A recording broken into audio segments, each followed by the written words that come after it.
بینەران و بیسەرانی ئازیز ئەم کاتتان باش خۆشحاڵین لە بەرنمێکی دیکەی گفتوگۆ بە دیدارتان شاد دەبینەوە. بەرنامەی ئەم جارەی گفتوگۆ و تەوەری ئەم جارەمان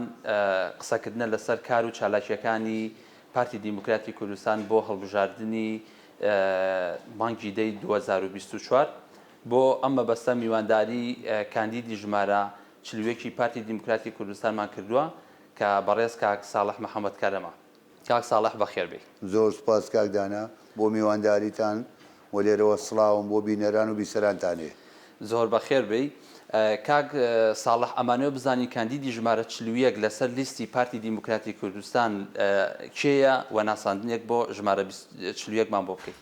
زۆر سپاس کاکدانا، من ناوم ساڵح محەممەد کەرەم قوربانە و کاندیدم لەسەر لیستی 190 پارتی دیموکراتی کوردستان و ژمارەکەم چلوویەکە. لە ڕاستیە من لە دایکبووی ساڵی 1969 خەڵکی گوندی کانیەنجیرم سەر بە ناحەی عەربەد واتە خەڵکی بناری شارە زورم لە 1970 بووم بە پێشمەرگەی ئەم حیزبە و تا ئێستا بەردەوامم وە لە ژیانی سیاسیمدا مەرحەلەکانی حیزبیم بە مەرحەلە بڕیوە. بەرپرسی 6 لیژنە ناوچەم وەرگرتووە. یەکەم ناوچەی قەرەداغ، ناوچەی ماواد، ناوچەی بازیان، تاسڕوجە، بەکرەجۆ، ئاخر ناوچەیشم لیژنەی ناوچەی عەربەد بووە و لە هەمان کاتدا پلەکەم کارگێڕی لق بووە، بەڵام مەسئولیەتی ناوچەم زیاتر بە خزمەت زانیە و بەرپرسانی لق و مەکتەبی ڕێخستن پیان باش بووە بەرپرسیارەتی ناوچە وەرگرم. لە هەمان کاتدا لە کۆنفرانسەکانە لەبەر ئەوەی پێش ئەوە من لقی 21 داوایان لێکردم خۆم کاندید بکەم، کاندید بووم. لە ڕاستیە ئەوم بە باشزانی جێ لە هەواڵێکی تر نەگرم، خۆم کاندید نەکرد بۆ کۆنفرانسەکان بێلایەنە مامەوە ئێستا کاندیدم لەسەر لیستی 190 پارتی دیموکراتی کوردستان. کاک ساڵح بەڕێستان کاندیدن لەسەر لیستی 190 پارتی دیموکراتی کوردستان.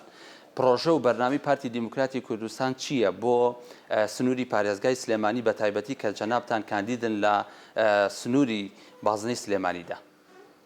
وەڵا کاکەدانا لە ڕاستیدا ئێمە هەر بۆ ئەوە کاندید نین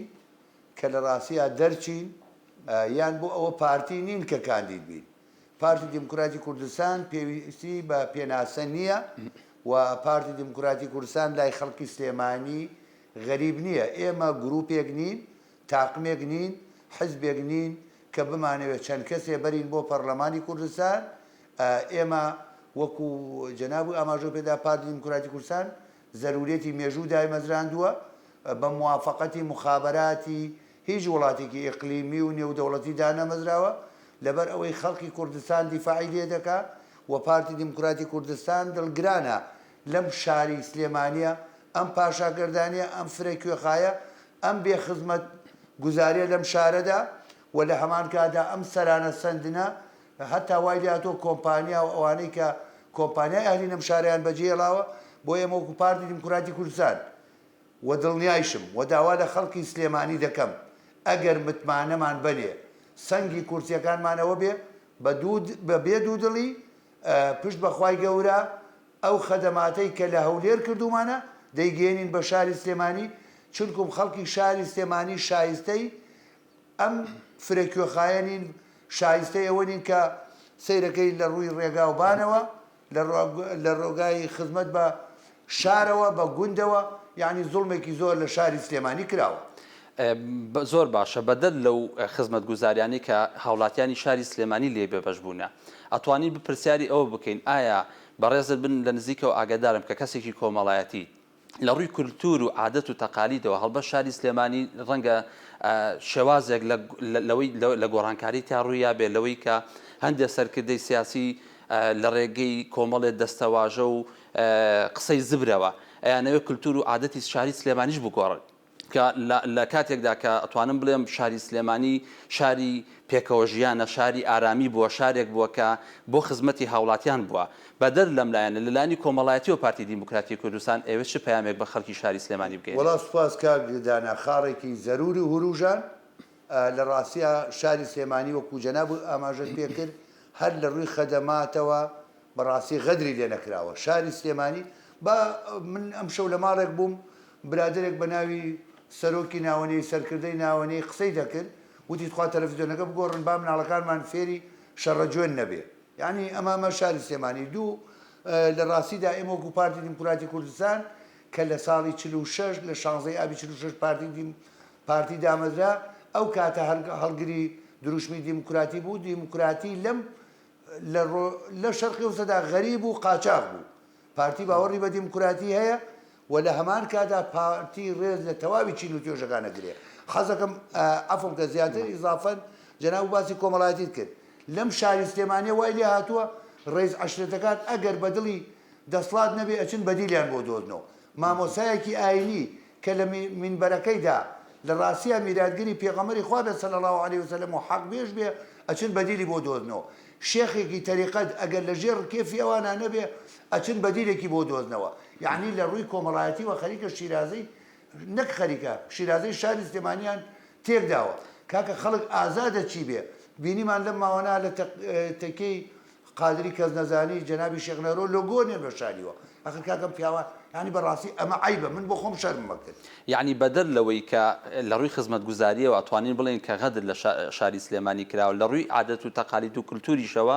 ئەتوانین بڵێن غەدری لە شاری سلێمانی کراوە بەم شێوازە دروستە؟ هەر بە تاکید و بێ دوودڵی نەک غەدر کاک دانا باوەڕکە من خەڵکە ناسم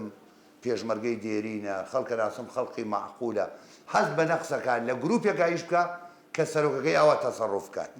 کە خەڵک فێری شەڕەجوێنکە. بۆیە لە ڕاستیە ئەمانە پرۆژەیان نەماوە ئەمانە کۆمەڵێ مافیان و خەریکی خۆدەوڵەمەندکردن و بنەماڵە و کەسەکانی خۆیانن. بۆیە خەڵکی ئەم شارە ئینهاری کردووە. ئەمە پێم وتی سەرمایەدار ئەمە پێم وتی ڕێز عەشرەت ئەمە پێم وتی شێخی تەریقەت ئەمە مامۆسای ئاینی. یعنی کەسێک لەم شارە ئاسوودە نییە و زمانی ژیانی خۆی ناکە لە هیچ لە بوارەکانی ژیاندا. ئێوە وەکو پارتی دیموکراتی کوردستان چ چاوەڕوانیتان لە دەنگدەرانی خۆتان هەیە لە سنووری پارێزگای سلێمانی و بە تایبەتی ئەو کەسانەشی کە دەنگدەری پارتی نین و لەم قۆناغەیە بۆ ئەم قۆناغی ئێستا ئەتوانی بڵین کۆمەڵە کەسانێکی ڕەنگە لە ڕێگەی لایانی سیاسی وای لێکرابێت کە بێتاقەت بوو بێت لە هەڵبژاردن لەوەی کە بەشداری پرۆسەی دەنگدان بکە. ئایا بەڕێستان وەکو کاندیدی پارتی دیموکراتی کوردستان چاوەڕوانیتان چۆنە لە پارتی کە پێشوازی لەو دەنگانە بکەن؟ کاکە دانا من بۆ خۆم جەناب و سەرەتا ئاماژە بە خاڵێکدا لە ڕووی کۆمەڵایەتیەوە سوپاس بۆ جەناب و بۆ تەقیم و تەقدیری تۆ من زۆر گەڕاوم. یعنی من لە ڕاستیە دوور لە مبالەغە کادرێکی مەحەلی نیم کادرێکی کوردستانیم لە کوێستان بۆ گەرمیان زۆر گەڕاوم. من پێشبینیم ئەوەیە و داوا لە خەڵکی سلێمانی لە ڕێی کەناڵەکەیەوە هەم لە ڕێی بینەر و هەم لە ڕێی بیسەرەوە داوا دەکەم باواز لە بیری تەسکی حیزبایەتی بێنین. ئێمە سەردەمی شۆڕشمان تێبڕان سەردەمی حکومڕانیمانە سەردەمی بەرەو دەوڵەت بوونمانە سەردەمی ئەوەمانە بەڕاستی من بەش بە حاڵی خۆم 32 ساڵە کادری ئەم حیزبم بەیانی بزانم پارتی دیموکراتی کوردستان خزمەت بە خەڵکی کوردستان ناکە سەعاتێک پارتی نابم. بۆیە من پێشبینی دەکەم لە بیسیدا خەڵک بەبێ جیاوازی دەنگ و ڕەنگ دەنگ بدا بە لیستی 190 و لە ناو لیستی 190 کاندیدەکانی پارتی دیموکراتی کوردستان هەڵبژێرێ و من بەڵێنی دەدەم چونکم لە ڕاستیە بەڵێنی دەدەم کە ئەگەر ئێمە کاندیدمان زۆر سەرکەوێ بتوانین گۆڕانکاری دەکەین لە هەموو بوارەکانی ژیاندا لە شاری سلێمانی لە ئیداری گەرمیان و ڕاپەڕی. ئەو گۆڕانکاریانی کە دەیکەن ئەمێ پرسیارێکی دیکەی هاوڵاتیان ئەوە بێ کە ئایا پێشووتر پارتی دیموکراتی کوردستان حزبی یەکەم بۆ لە کوردستاندا ئەتوانین بڵین پارتی دیموکراتی کوردستان کە حزبی یەکەم بۆ لە حکوومەتی هەرێمی کوردستاندا وەکوی کە کایەکانی حکوومەتی بەدەست بووە بۆچی خەڵکی سلێمانی مەحروم بووە لەو چالاکی و خزمەتگوزاریانی کە پێشکەش بە هاوڵاتیان کراوە. دەبینین لە هەولێر و دۆگ ڕەنگە کۆمەڵە چالاکی و کۆمەڵە پرۆژەی زۆر باش پێشکەش بە خەڵکی کراوە کە ڕەنگە هاوڵاتیانی شاری سلێمانی لەمە لێ مەحروم ببێتن و لی بێ بەش بنەکۆی کە بەڕێزت باسەکەی. بەڵام پرسیاری سەرەکی لێرە ئەوەی ئایا ڕێگری لە پارتی دیموکراتی کوردستان کراوە لە ڕابردوودا کە لە پارێزگای سلێمانیدا ئەو چالاکیانی بە ئەنجام بگەێنێ یاخود خزمەت بگەێنێ بە هاوڵاتیان؟ وەڵا کاک دانا سوپاس من لە ڕاستیە تۆزێ ئەگەڕێمەوە بۆ دواوە بەڵێ دوای پرۆسەی ئازادی و کە ئێمە گەڕاینەوەیرە هەر ئەو سەردەما ڕێزدار کاک عەزەدین بەرواری ئەندامی مەکتەبی سیاسی و بەرپرسی مەکتەب ئەنجومەنی سەرکردایەتی ئەوجا بوو کۆمەڵە پرۆژەمان کرد لە دیەکان برادران لە ڕاستیان لە ڕێی پەیوەندیەکانی ئێمەوە گلەیان کردوتیان ئەمە بەڕاستی حساب نەکردنە بۆ ئێمە ئەمە خاڵی یەک. خاڵی دوو کاکە دانا ئێمە ئەزانین ئەو داهاتەی هەیە لە ڕاستیە بە پێی ژمارەی پارێزگا و ناحێ و قەزاکان دابەش کراوە اینجا من لەم زۆر جار بینیمانە پەرلەمانتارەکانی برادرانی یەکێتی زۆر جار لە لێدوانەکانیانە دەڵێن کاک مەسرور بارزانی لە کۆیە بەملاوە دەسڵاتی پۆلیسێکی نییە بە تاکید و بێت و دڵی نەک ڕێگیری کراوە ئەگەر لە شوێنی ئێمە خەدەماتمان کودایە بەڕاستی نەک هەر قبوڵ ناکرا بە تاکید ئەینا ئێمە وەکو پارتی هەست بە نەقسەکەین ئەم شارە ئاوا پەراوێز خراوە لە ڕووی ڕێگاوبانەوە لە ڕووی ئاواوەڕۆ یعنی کاک دانا ئەگەر عەفوم کەی جەناب و بڕۆ نە پاڵپشتی کشتتوکاڵی هەیە نە پاڵپشتی ئاژەڵداران هەیە نە پاڵپشتی باخەوان و ینی هیچ پاڵپشتێک نییە بە تاکید ئێمە لادەکانمان لێرە چۆڵ بووە من زۆر جار وتومە ئێمە شارمان قەرەباڵغ نەکردووە بەڵکو لە لادیەکان ئەنفالێکی ترمان دروست کردووە کاک دانا من گوندە ناسم لە با ناوت پێ بڵم لە سنووری ئیدارەی گەرمیان گوندی هەمزە ڕۆمی خاوەنی حەو شەیدن کە پێنجیان شەیدی سەنگەری پارتیە دوانیانی یەکێتی نیشتیمانی کوردستانە جادەکەیان هەر ئەو جادەیە کە بڵێن لە فەلاعەتا جاری پێڵێن بۆیە تەرەکتۆرە ڕوا چوومە دێک گوندی داربەڕوولە گوندی داربەڕوو لە بناری سەنگاو کە قارەمانترین خەڵکی لێ شەید بۆ شێخ کەریمی خەڵاگە نوریە کوێر باش پێناسەیە کاگەرەوەی بێوێ یعنی لە ڕاستیا جادەکانیان نەرەوەیە چوومە گەڕەچیا کە دەی فەرماندە خالی ڕەباتیە هەر نەک چەو ڕێژ نەکراوە هەر بە جادێکە تەرەکتەرە ڕوا ینی بەڕاستی ئەگەر بڕۆی مقارنەیە لەگەڵ گوندەکانی سەنگاو شارە زوور شار باژێر پێنجوێن هەموو شوێنەکان لەگەڵ بادینان و هەولێرە دوهاکا بکەیت بەڕاستی کارەساتە خۆ خەڵک ئەما بینێت باشە کاک ساڵح ئەگەر هاتوو ئەم هەڵبژاردنە خەڵکی سلێمانی بە ئامانەتەوە دەنگیانە بە کاندیدەکانی پارتی دیموکراتی کوردستان و توانیان زۆرینەی دەنگ بەدەست بێنن لە پارێزگاری سلێمانیدا ئەتوانین ئەو بەڵێنە بن بە خەڵکی شاری سلێمانی چیتر لەو شێوازە حکومڕانی کە پێشووتر هەبووە لەوەی کە خەڵکێکی زۆر بێتاقەت بکرێت بێزار بکرێت وە دوجار تەناند بگاتە ئاستی ئەوەی کە چایچیەک لە چاخانەیەکە زمانی ژیانی نەبێت ئێوە وەکو پارتی دیموکراتی کوردستان ئەتوان ئەو زمانەتە بن بە خەڵکی شاری سلێمانی لەوەی کە دەنگەکانی خۆی با بە ئێوە بە ئامانەتەوە دەتوان خزمەتی بکەن لە داهاتوە کاک دانا ئێمە ئەو ڕۆژەی کە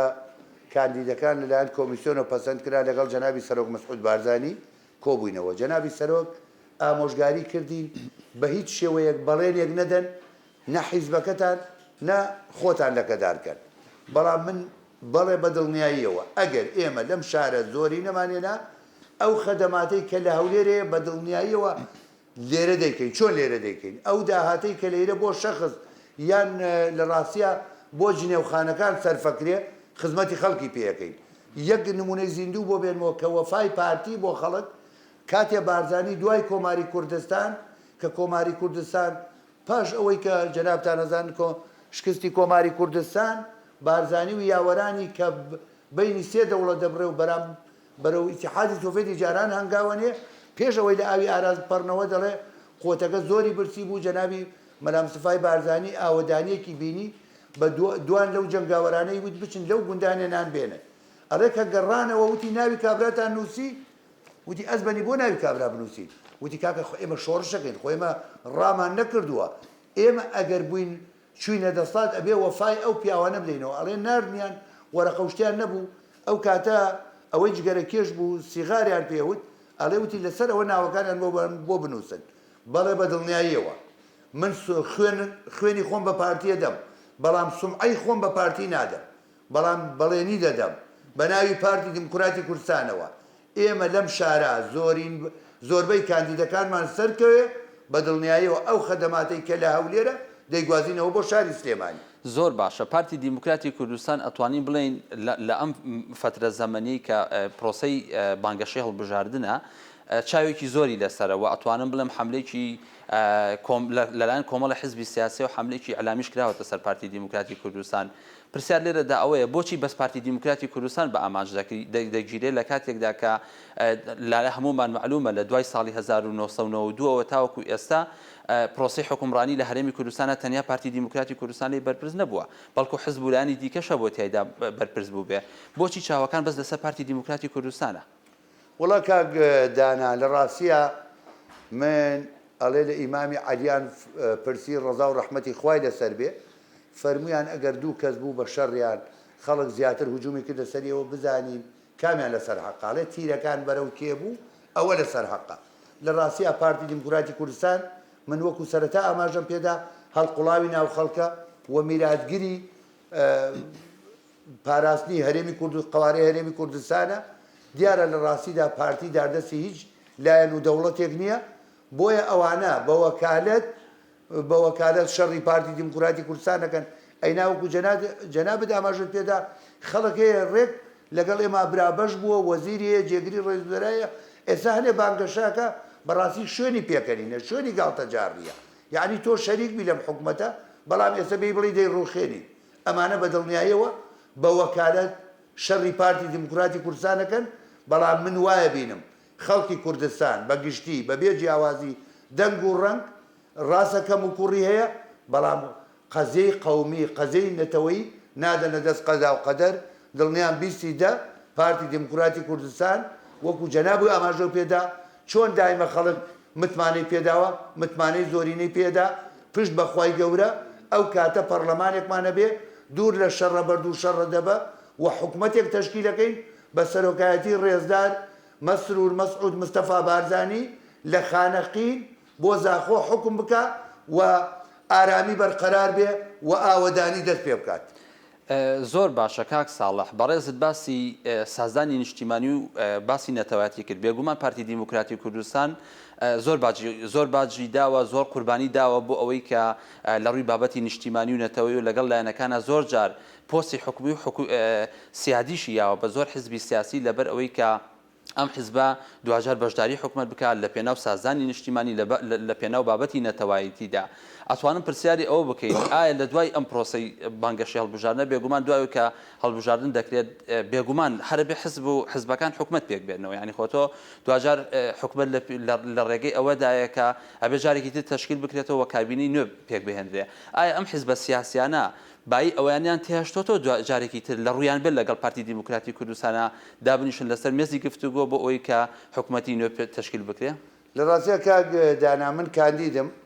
وە زۆریشە گەڕێم وە لێریشەوە پێم خۆشە لە ڕێی کەناڵەکەیەوە سوپاسی خەڵک بەبێ جیاوازی بکەم لەو ڕۆژەیەوە بڕیارم داوە نەک بڕیارم داوە کاندید بم حەزب بڕیاری داوە بەندەی کاندید کردووە هەزاران تەلەفۆنم بۆیە یعنی لە ڕاستیە ئەتوانم بڵێم کەمتر ئەتوانم متابعی سۆسیال میدیا بکەم گوێم لە لێدوانێکی ڕێزدار کاک مەسرور جێگری سەرۆکی پارتی دیموکراتی کوردستان بوو لە لێدوانێکا دەڵێ کارێک بکەن دوایی لە ڕووتان بێ لەگەڵمان دابنیش کاکە دانا لە ڕاستیدا جەناب و باسی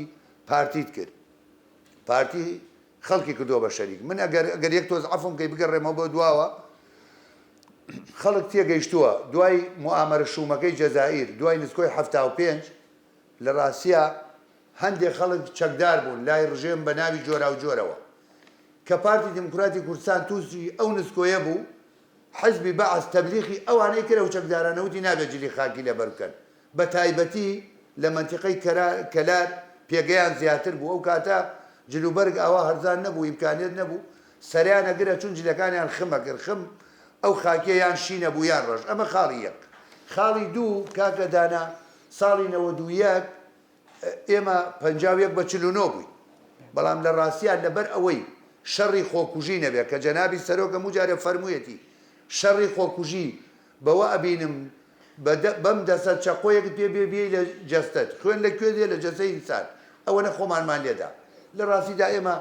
زۆر مراعاتیان برادرانەمان کرد بە 18 کورسیوە کردمان بە برابەش بەڵام ئێستا ئەوە بەرهەمەکەیەتی ئەوە وەفاکەیانە کە دەڵێن ئەم کیانە دەڕوخێنین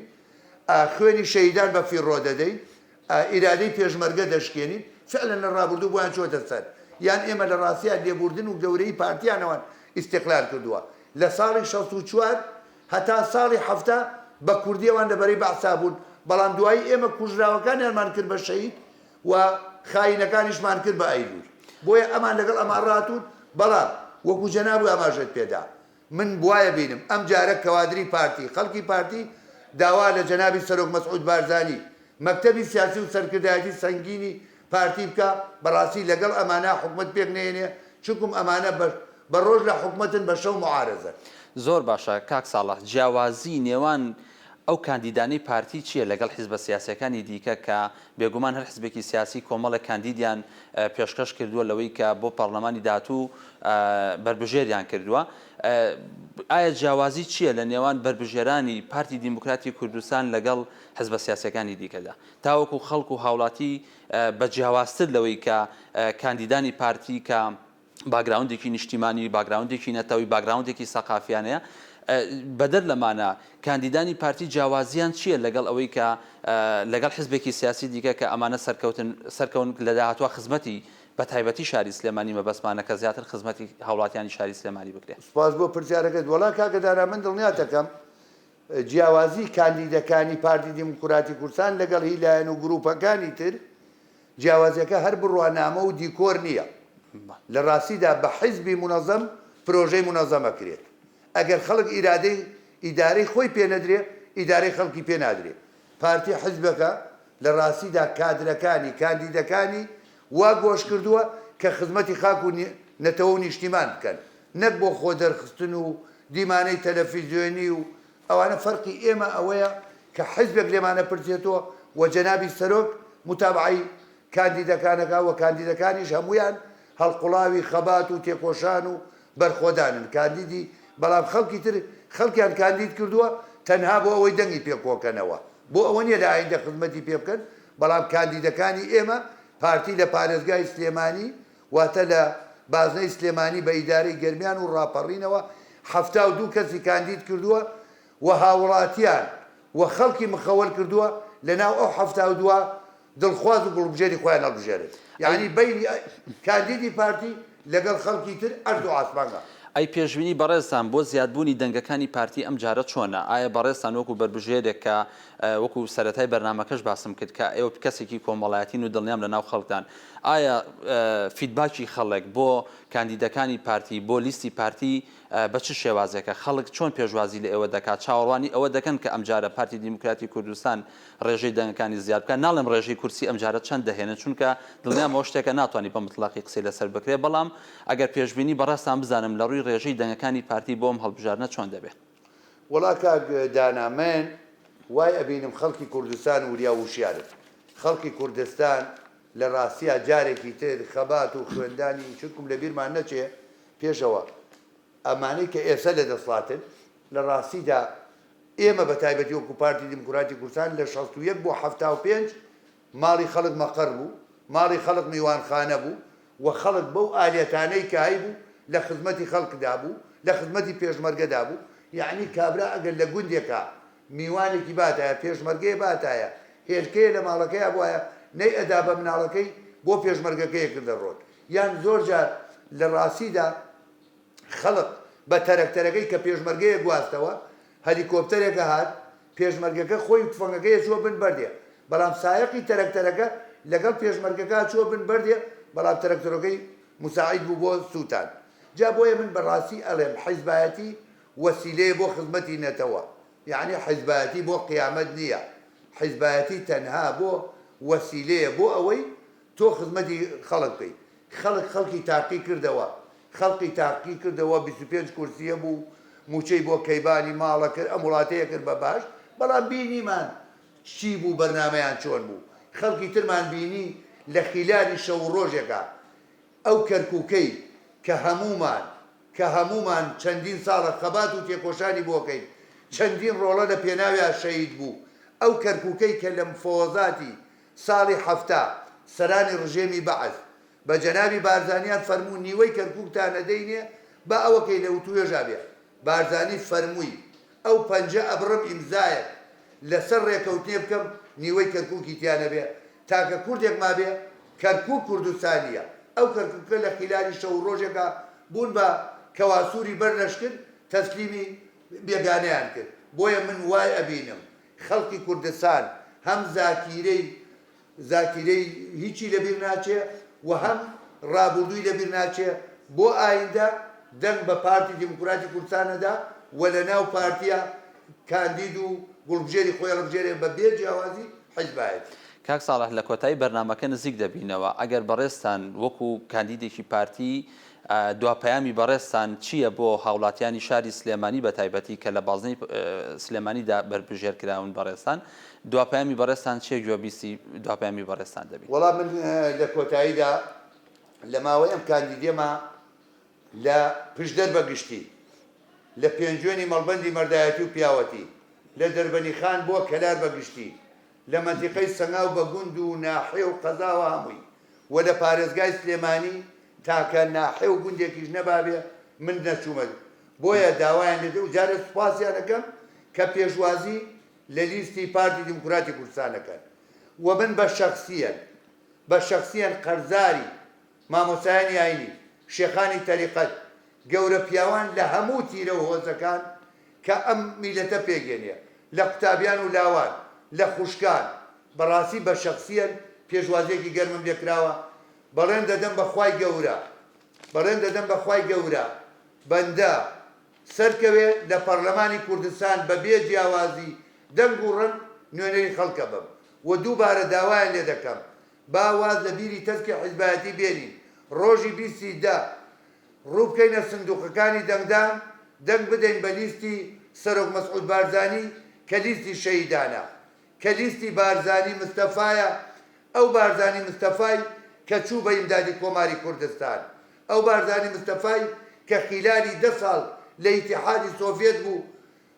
نەتەوەکەی لەبیر نەکرد ئەو بارزانی مستەفای کە دوای لە موامەرە شومەکەی جەزایر داوای کرد کە میلەتەکەی بپارێزرێ زۆر کەس دەڵێ بۆ شۆڕژوازی بارزانی دەیتوانی مقاومە بکە بەڵام بارزانی فەرمووی ئەگەر میلەتەکەمان لە ناو بچێت ئێمە هەش بین دەوری نییە بەڵام ئەم میلەتە شۆڕژ دروست دەکاتەوە بۆیە من ئەڵێم ئەم لیستە زامنی پاراستنی قەوارێرێمی کوردستانە و هەنگاونانە بۆ گەڕانەوەی ئەو ناوچانەی کە بەدەستی خاینان فرۆشرا بۆ سەرهەرێمی کوردستان و من بەڵێنی دەدەم دوای 20 ئەگەر خەڵقی سلێمانی متمانەمان پێ بدەن وەڵاهی بە دڵنیاییەوە ئەمە قسەی چاخانەیەک نییە قسەی شاشەیە و دەمێنێتەوە وەڵاهی سلێمانی بە گوند و شاریەوە ڕوو لە یەکەم ئارامی بەرقەرارە بێ دوو ئاوەدانی هەنگاوی بۆ لێ لەلایەن پارتی دیموکراتی کوردستان و ڕێزدار مەسرور مەسعود مستەفا بارزانی سەرۆکی کابینەی حکومەتی داهات. زۆر سوپاس بۆ کاک ساڵح محەممەد کەرام کاندیدی ژمارە 41 لەسەر لیستی 190 پارتی دیموکراتی کوردستان زۆر بەخێر بێت. زۆر سوپاس ئاخر قسەیشم داوا ئەکەم ئەگەر لیستەکە ژمارە 41 تیانە بێ وەکو ماڵی جاران چرای تیانە بێ 41تان لەبیر نەچێت. بە هیوای سەرکەوتن ئینشاءالله کاک ساڵح. بینەران و بیسەرانی ئازیز سوپاس بۆ ئێوەش کە تا ئێستا لەگەڵمان بوون تاوەکو بەرنامەیەکی دیکە بەخواتان دەسپێرین خواتان لەگەڵ.